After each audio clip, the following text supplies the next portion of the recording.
The world was in ruins.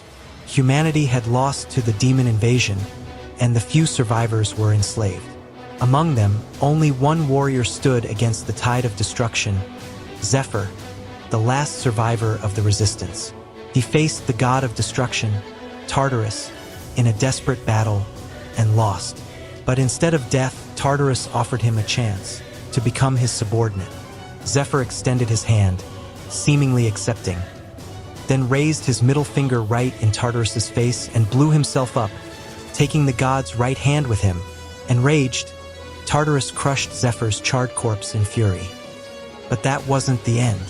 Zephyr suddenly awakened in a divine sanctuary, standing before the high-ranking angel Mercedes. The gods had chosen him for one reason: to entertain them. They would send him back in time, allowing him to rewrite history. But his power would be stripped away. He'd have to start from nothing. Zephyr burned with rage. The gods ignored humanity's cries for help, treating their suffering as mere amusement. But there was nothing he could do. He was powerless before them. Mercedes smirked, reminding him, "Nothing is free. If you want salvation, then entertain us." Then came the final revelation. Tartarus himself had agreed to send Zephyr back. The god of destruction felt humiliated that a mere human had wounded him. He wanted a rematch. With only one goal in mind: to crush Tartarus, Zephyr agreed.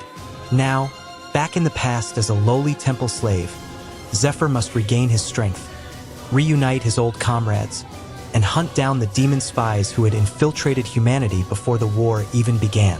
This time, he won't fight for survival. This time, he fights for revenge.